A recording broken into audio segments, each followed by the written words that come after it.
నమస్కారం వార్తలకు స్వాగతం. ముందుగా ముఖ్యాంశాలు. అమరావతి ఎస్ఆర్ఎం యూనివర్సిటీలో population dynamic and development work shop లో పాల్గొన్న ముఖ్యమంత్రి Nara Chandrababu Naidu.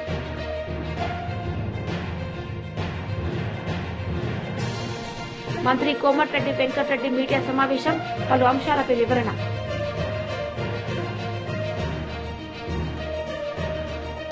Amaravati SRM university population dynamic and development work shop లో పాల్గొన్న ముఖ్యమంత్రి నారా చంద్రబాబు నాయుడు. సందర్భంగా ఆయన మాట్లాడారు. My village, our district, everything. I am from Vijayanagaram district, Galpitnagaram Mandal, Dolpalam village. We are very grateful to you, and I finally want to conclude that please be our CM not only for this 5 years, 10 years, 15 years. All we want you as our CM. We want you as our CM. Thank you, ma. Thank you. I am proud of you. All youngsters, I am proud of you. మీతో ఇంటా ఉంటే నాకు కూడా కొండంత ధైర్యం వస్తా ఉంది. ఎప్పుడు కూడా యంగ్స్టర్స్ లో ఇమాజినేషన్ ఎక్కువ ఉంటుంది, యంగ్స్టర్స్ లో విజువలైజేషన్ ఎక్కువ ఉంటుంది. ఏజ్ అయ్యే కొద్దికి ఆలోచన కూడా తగ్గిస్తారు. మీ అందరూ కూడా యాస్పిరేషన్ ఏజ్ ఇది. యాస్పిరేషన్ ఏజ్ లో మీరు ఏం కావాలనుకుంటున్నారు విజువలైజ్ చేస్తూ ఉంటారు. మీరు విజువలైజ్ చేసేటి అన్ని కూడా నేను ఆలోచించి మీ అందరి విజన్ కలిపి నేను ఆలోచిస్తున్నా. మీ అందరి భవిష్యత్తు వండర్ఫుల్ ఫ్యూచర్ ఉండేదానికి ఏం చేయాలనో అలాంటి ఎన్విరాన్మెంట్ క్రియేట్ చేసే బాధ్యత నాదని మిమ్మల్ని మీ అందరికి విజ్ఞప్తి చేస్తున్నా. సమస్యలు లేవనుకోవద్దండి, బీ క్లియర్. 5 ఏళ్లు జరిగినటువంటి డిస్ట్రక్షన్ మీరు చూస్తే 10 లక్షల కోట్ల రూపాయల అప్పు. సర్వీస్ చేయాలి, అప్పు కట్టాలి. నేను ఇచ్చిన హామీ సూపర్ 6 కూడా నెరవేర్చుకుని మళ్లీ అభివృద్ధి చేయాలి. దీనికి ఒకటే మార్గం, అభివృద్ధి, సంక్షేమం, సుపరిపాలన, మళ్లీ అభివృద్ధి, మళ్లీ ఎంపవర్మెంట్. ఇది కంటిన్యూస్ ప్రాసెస్. అందుకని ఎప్పుడూ లేనంత అభిమానం నా మీద చూపించారు. 93% స్ట్రైక్ రేట్, 57% ఓట్లు వేయడం. నేను జనసేన అధినేత పవన్ కళ్యాణ్ గారు ఇద్దరం కలిసినప్పుడు మీరు ఒక అభిమానం చూపించారు. ఈ రెండు అయిన తర్వాత బీజేపీతో కూడా కలిస్తే నరేంద్ర మోడీ గారు కూడా మనకు ఉపయోగపడతారని మీరందరూ కూడా చెప్పినట్టు ఓట్లు వేశారు. మీరు ఓట్లు వేశారు కాబట్టి ఈరోజు ఢిల్లీలో మన గెలుపు ఒక సంజీవినిగా పనిచేసింది రాష్ట్రాన్ని కాపాడుకోవడానికి. ఈరోజు అమరావతి అభివృద్ధి అయినా, పోలవరం పని ప్రారంభించిన, విశాఖపట్నం స్టీల్ ప్లాంట్ ని ఆంధ్రుల సెంటిమెంట్ కింద గౌరవించి 13,000 కోట్ల రూపాయలు వచ్చినా మీరిచ్చినటువంటి ఏదైతే మ్యాండేటే 21 సీటుతో గెలిపించారు. కాబట్టి ఈరోజు ఢిల్లీలో కూడా మన పరపతి పెరిగింది. కేంద్రం కూడా నేను ఏం అడగడం లేదు. నేను అడిగేది ఒకటే, నాకు పదవులు వద్దు, ఇంకోటి వద్దు. దగా కాబడ్డ ఈ రాష్ట్రాన్ని మళ్లీ నిర్మాణం చేసే శక్తిని ఇమ్మని కేంద్రాన్ని కోరాను. ఇప్పుడిప్పుడు అన్ని ట్రాక్ లో పెడుతున్నా. కష్టాలుంటాయి, ఇబ్బందులుంటాయి, ఛాలెంజెస్ ఉంటాయి. ప్రతి ఒక్క ఛాలెంజ్ ని అవకాశంగా మార్చుకోవడం నా నైజం. ఆ విషయం కూడా మీరు గుర్తుపెట్టుకోవాలి. నేనైతే మామూలుడైతే పారిపోయేవాళ్ళు, మా వల్ల కాదని. నా జీవితంలో పారిపోను, మళ్లీ గెలిపే ధ్యేయంగా పనిచేస్తా. మీ జీవితాలందరి జీవితాల్లో వెలుగు చూపించడమే నా ఆశయం. డాక్టర్ బొర్రా నర్సయ్య గౌడ్ మీడియా సమావేశాన్ని ఏర్పాటు చేశారు. ఈ సందర్భంగా సీఎం రేవంత్ రెడ్డిపై ఆయన మండిపడ్డారు. త్రిబుల్ కానీ, నేషనల్ హైవేస్ కానీ, లింక్ రోడ్స్ కానీ, ప్రధానమంత్రి గ్రామీణ సడక యోజన కానీ, దాదాపు వీటన్నిటికీ కలిపితే ఒక 40-45 వేల కోట్ల రూపాయలు కేంద్రం తెలంగాణ రాష్ట్ర గతిశక్తికి అంటే హైవేస్ పెంచడానికి ఉపయోగిస్తుంది. అదేవిధంగా ఈరోజు తెలంగాణలో ఇంతవరకు పక్కనున్న ఆంధ్రప్రదేశ్లో 5 ఎయిర్పోర్ట్లు ఉంటే మన దురదృష్టం ఏంటంటే గతంలో 10 సంవత్సరాలు ఇప్పుడున్న కాంగ్రెస్ ప్రభుత్వం కోఆపరేట్ చేయకపోవటం వల్ల కేవలం ఒకటే ఎయిర్పోర్ట్ ఉంది. ఈరోజు మోడీ గారు వరంగల్లో ఉడాన్ కింద దాదాపు 500 కోట్లతోని ఇవ్వటం జరిగింది. దేశంలో 7 మెగా టెక్స్టైల్ పార్క్ ఏర్పాటు చేస్తే అందులో ఒకటి తెలంగాణకి ఇవ్వటం జరిగింది. ఇప్పటి వరకు తెలంగాణ రాష్ట్రం మౌలిక సదుపాయాలు 50% ఏదైతే ఫార్ములా ఉంటుందో పెట్టుబడికి తెలంగాణ రాష్ట్రం ₹1 ఇవ్వటం పోవటం వల్ల ఆ పథకం కూడా అట్లనే మూలన పడింది. ఈరోజు తెలంగాణ రాష్ట్రానికి జహీరాబాద్ నిమ్స్ కింద 2 మాజీ మంత్రి కాకాని గోవర్ధన్ మీడియా సమావేశం నిర్వహించారు. సందర్భంగా ఆయన మాట్లాడారు. ఎవ్వరు కూడా పట్టించుకునేటువంటి పరిస్థితి లేకుండా జిల్లా కలెక్టర్ గారు అదే విధంగా ఉన్నారు, ఎస్పీ గారు అదే విధంగా ఉన్నారు, విద్యాశాఖ అధికారులు అదే విధంగా ఉన్నారు. ఈ పరిస్థితుల్లో ఏదన్నా సమస్య వస్తే ఎవరికి పోయి చెప్పుకోవాలనేటువంటిది కూడా తెలియనటువంటి పరిస్థితుల్లో ఈరోజు పాపం పిల్లలు, తల్లిదండ్రులు, ఉపాధ్యాయులు అందరూ కూడా ఈరోజు తల్లడిల్లిపోయేటువంటి పరిస్థితి ఏర్పడింది. కాబట్టి ఇప్పటికైనా మేము డిమాండ్ చేస్తున్నాం, మీరు ఉదాసీనంగా వ్యవహరించకుండా ఎవరైతే పిల్లల జోలికి వెళ్ళారో, పిల్లల చేత మేము చెప్పినటువంటి పాటకి డ్యాన్స్ వేయమన్నారో, ఆ పాట పెట్టినటువంటి పాపం ఆ డీజే బయట నుంచి వచ్చినటువంటి వ్యక్తి మీద చేయి చేసుకున్నారో, ఏ ఉపాధ్యాయులనైతే మీరు కొట్టారో, ఏ ఉపాధ్యాయుల సెల్ ఫోన్లు అయితే పెరిగి నేల మీద వేశారో, ఏ బిడ్డలనైతే మీరు ఏడిపించారో వాళ్ళని విడిచిపెడితే అధికారులను ఎవ్వరిని కూడా ఈ సమాజం క్షమించదనేటువంటి విషయాన్ని మీరు గుర్తుంచుకోండి. కఠినమైనటువంటి చర్యలు తీసుకోండి. లేని పరిస్థితుల్లో ఇటువంటిది ఏదో చిన్నదిలే మేము వదిలేస్తామని అనుకుంటే ఈరోజు తల్లిదండ్రులు కానీ సమాజం కానీ ఇటువంటి వాటిని విడిచిపెట్టదు. తిరుగుబాటు ప్రారంభమవుతుంది. అటువంటి తిరుగుబాటును మీరు తట్టుకోలేనటువంటి పరిస్థితులు ఏర్పడతాయి. కాబట్టి దాన్ని గమనిస్తే మంచిది అనేటువంటిది ప్రధానంగా తెలియజేస్తున్నాం. దాంతోపాటు మరొక ముఖ్యమైనటువంటి అంశం, ఈరోజు పాపం చంద్రమోహన్ రెడ్డి అసెంబ్లీలో ఏదో పెట్టేగిపోయాడు పాపం. దానిలో అనేక రకాలైనటువంటి విషయాలు మాట్లాడాడు. అసెంబ్లీ దేవాలయం లాంటిది. అసెంబ్లీ సాక్షిగా చంద్రమోహన్ రెడ్డి ఈరోజు మాట్లాడాడు. జగన్మోహన్ రెడ్డి గారి గురించి అనేక విషయాలు మాట్లాడాడు, జిల్లాల గురించి అన్ని విషయాలు మాట్లాడాడు. నేను చంద్రమోహన్ రెడ్డికి ఒకటే ఛాలెంజ్ చేస్తున్నా, నీది నీతి నిజాయితీతో కూడినటువంటి బ్రతుకే అయితే, నేను అనుకోవడంలే నువ్వు నీతి నిజాయితీతో కూడినటువంటి బ్రతుకుతున్నావని నేను అనుకోవడంలే. ఒకవేళ నీకు అనిపిస్తే నీతి నిజాయితీతో కూడినటువంటి బ్రతుకే అనిపిస్తే, లేదు నీతి నిజాయితీగా బ్రతికేటువంటి వాడే అసెంబ్లీకి రావాలనేటువంటి ఆలోచన ఈరోజు అయ్యన్న పాత్రుడు చేస్తే, నువ్వు చెప్పినటువంటివి నా మీద 18 అక్రమ కేసులు పెట్టారన్నాడు. నీకు ధైర్యం ఉంటే నేను మరలా చెప్తున్నా, నీ బ్రతుకు నిజాయితీ బ్రతుకు కాదు. ఒకవేళ నువ్వు నీతిమైనటువంటి బ్రతుకు నిజాయితీ అయినటువంటి బ్రతుకైతే 18 అక్రమ కేసులు నీ మీద వైఎస్ఆర్ కాంగ్రెస్ పార్టీ హయాంలో పనిచేసి పెట్టినట్టుగా రుజువు చేయి అసెంబ్లీ సాక్షిగా. అక్రమ కేసులు 18 కేసులు నీ మీద పెట్టినట్టుగా నీ బ్రతుకు, మరలా చెప్తున్నా, నీ బ్రతుకు నీతి నిజాయితీ బ్రతుకైతే, నువ్వు మరలా వెళ్ళి సోమిరెడ్డి బ్రతుకు నీతి నిజాయితీ బ్రతుకైతే నీ మీద 18 కేసులు పెట్టినట్టుగా ఈరోజు అయితే అసెంబ్లీలో చెప్పావో, ఆ అసెంబ్లీలో ఆ 18 కేసుల జాబితా చదివి వినిపిస్తే నీ బ్రతుక్కి నీతి నిజాయితీ బ్రతుకు అనేటువంటిది అనుకుంటారు తప్ప నిన్ను, లేకపోతే నీ బ్రతుకే అబద్ధాలు బ్రతుకుంటారు. మరో మాట చెప్పాడు, రేయింబవళ్ళు నన్ను పోలీస్ స్టేషన్లో ఉంచారు. ఒక్క రాత్రి వైఎస్ఆర్ కాంగ్రెస్ పార్టీ ప్రభుత్వంలో ఒక్క రాత్రి నిన్ను తీసుకువెళ్ళి పోలీస్ స్టేషన్లో పెట్టినట్టుగా నువ్వు రుజువు చేస్తే పోలీసులు నీ అబద్ధాల బ్రతుకు కాకుండా నిజాయితీ అయినటువంటి బ్రతుకైతే నీ మీద 18 కేసులు పెట్టినట్టు, రేయింబగళ్ళు నిన్ను పోలీస్ స్టేషన్లో పెట్టినట్టు ఒక్క ఆధారం రుజువు చేయి. రుజువు చేస్తే నువ్వు ఏమి చెప్తే అది చేయడానికి నేను సిద్ధంగా ఉన్నా. మా సవాళ్ళను నువ్వు స్వీకరించి ఏదో మామూలుగా అసెంబ్లీలో మైక్ ఇస్తే ఎగిరి ఎగిరి ఎగిరి ఎగిరి మాట్లాడడం కాదు.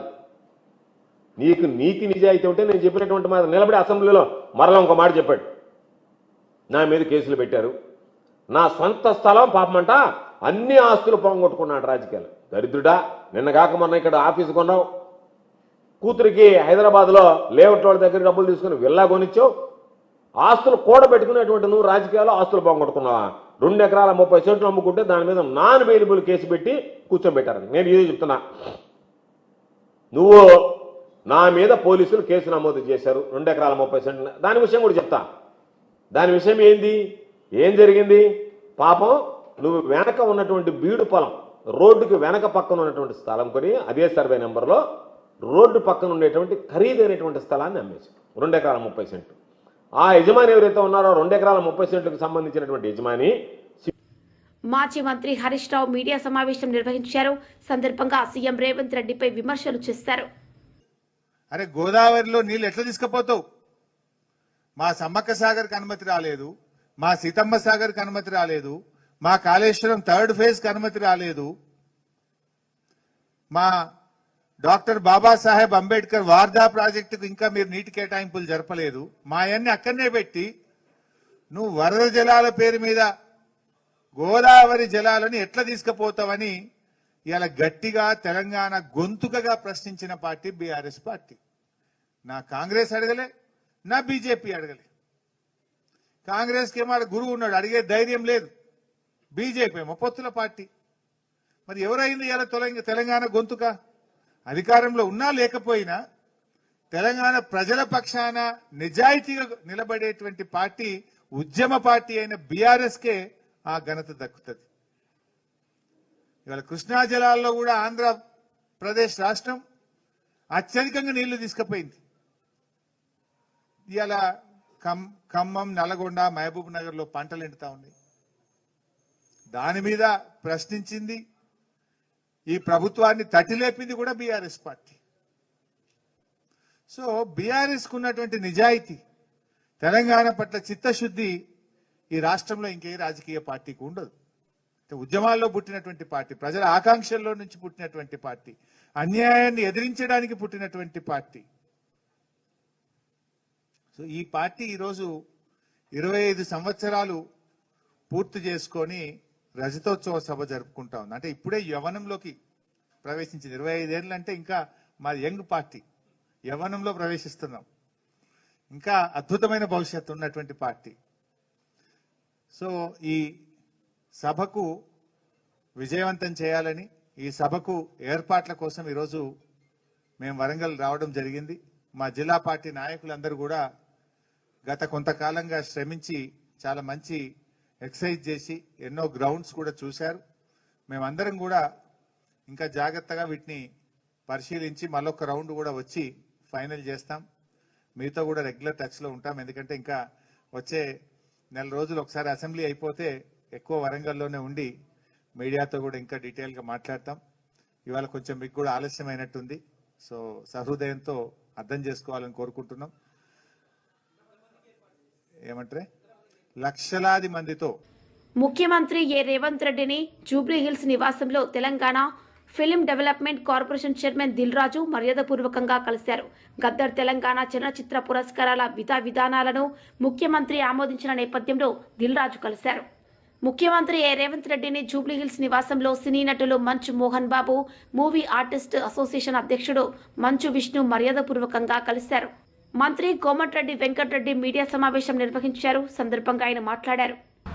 స్టేట్ గవర్నమెంట్ పర్సూ చేయలేకపోవడం మూలంగా ఆగిపోయిన సందర్భంలో మా ప్రభుత్వం వచ్చిన తర్వాత గత 14 మాసాలుగా గౌరవ ముఖ్యమంత్రి రేవంత్ రెడ్డి గారి నాయకత్వంలో నేను R&B శాఖ మంత్రిగా ఎప్పటికప్పుడు మా అధికారులు మేము కేంద్రంతో టచ్లో ఉండి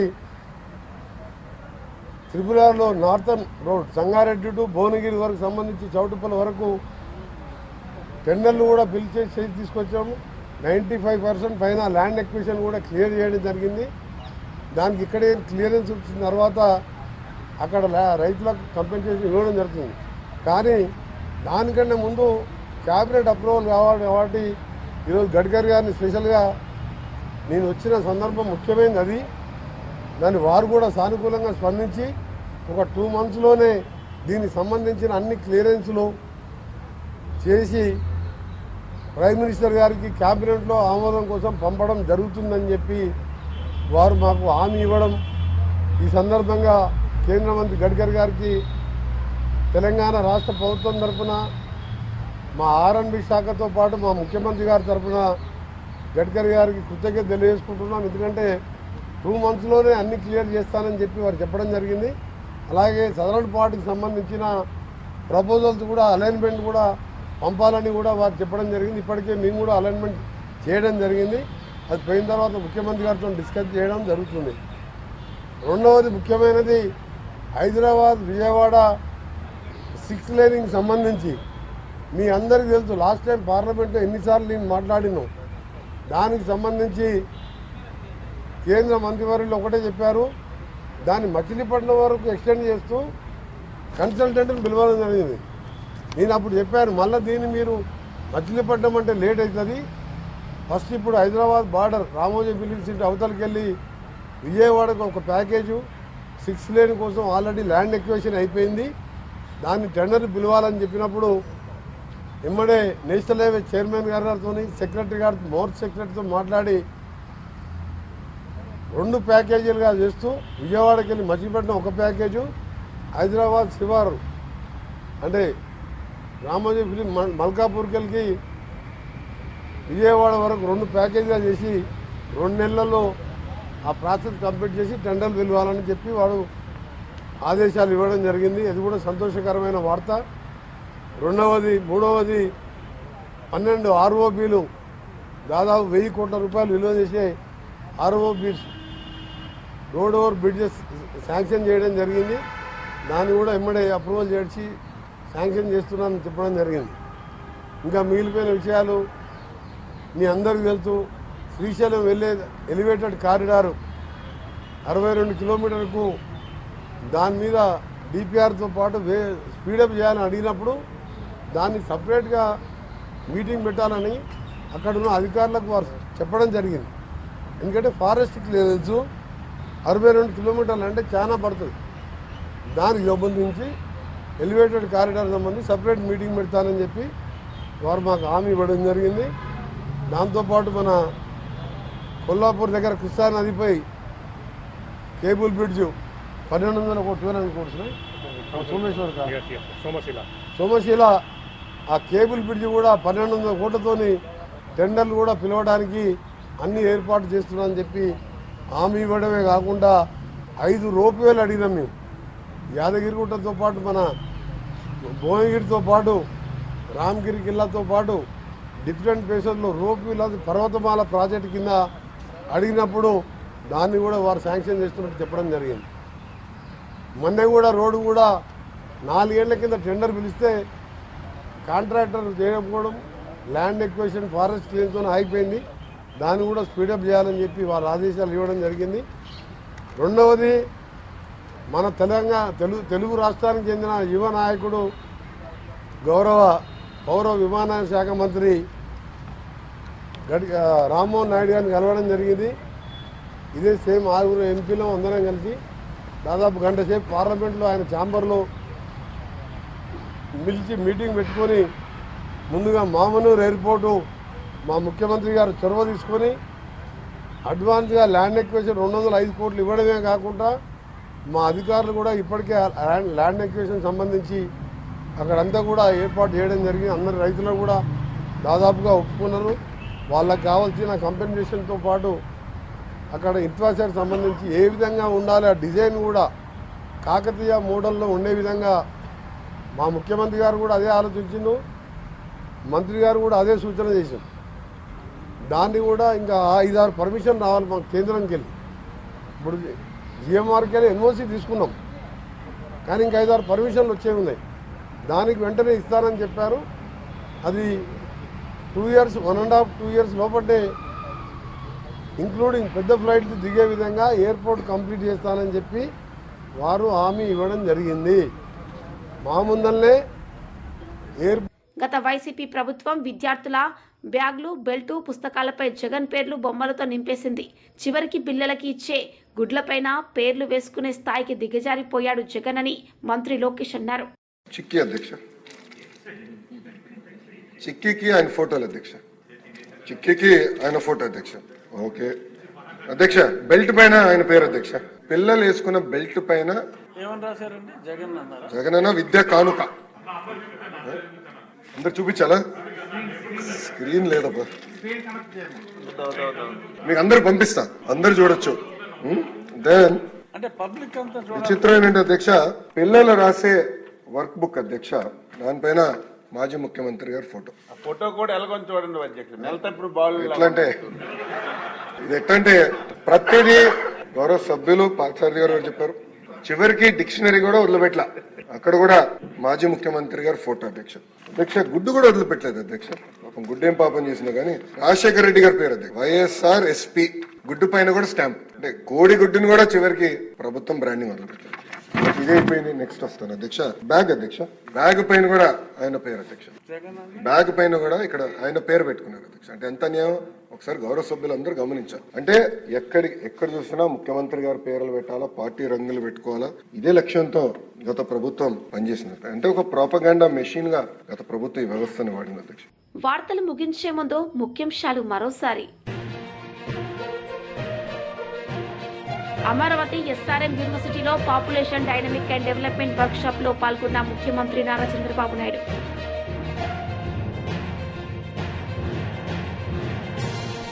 మంత్రి కోమటిరెడ్డి వెంకటరెడ్డి మీడియా సమావేశం, పలు అంశాలపై వివరణ.